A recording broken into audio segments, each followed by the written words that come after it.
દરેક ગુજરાતીના ઘરની પ્રથા હોળીના દિવસે લાડુ બનાવવાની. તો આજે બનાવીશું ચૂરમાના લાડુ એકદમ ઇઝી રીતે. મેં 2 વાટકી જેટલું ભરડું લીધું છે. ભરડું એટલે ઘઉંનો આખો લોટ. હવે ઘી ગરમ કરવા મૂકી દઈશું, કારણ કે જે મુઠિયા બનાવીશું આપણે ભરડાના એ આપણે ઘીમાં તળવાના છે. તેલનો યુઝ આમાં નથી કરવાનો.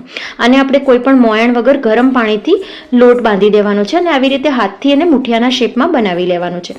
અને આપણે એકદમ લાલ થાય ત્યાં સુધી એને તળી લેવાના છે ઘીમાં.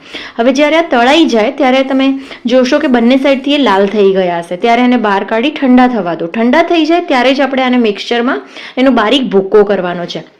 જો તમે ગરમ મિક્સર જારમાં નાખી દેશો ને તો મિક્સરમાં ચોંટી જશે અને તમારા લાડુ મતલબ પ્રોપર બાઇન્ડિંગ નહીં આવે, પ્રોપર નહીં બને. તો આને ઠંડુ કરવું બહુ જ જરૂરી છે.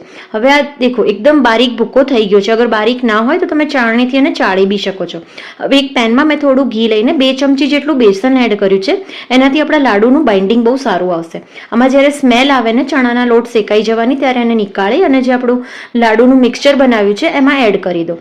સારી રીતે મિક્સ કરી દો. હવે 1 કટોરી જેટલું આપણે ઘી લેવાનું છે. જેટલું ભરડું હતું એનાથી અડધો ગોળ લેવાનો છે. ગોળનો આપણે અહીંયા પા બનાવવાનો છે. પા મતલબ આપણે એની ચાસણી નથી કરવાની, બસ એને મેલ્ટ કરવાનો છે. આ સ્ટેજ પર એમાં ડ્રાયફ્રૂટમાં કાજુ, બદામ અને સૂકી દ્રાક્ષ મેં એડ કરી છે.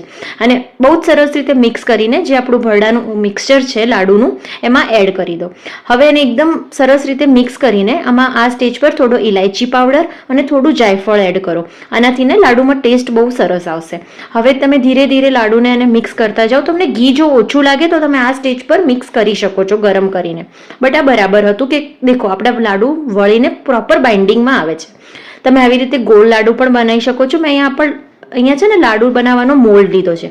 અંદર પહેલાં થોડી ખસખસ એડ કરી દો અને પછી આ રીતે એને લાડુના શેપમાં કરીને લાડુ તૈયાર કરી દો.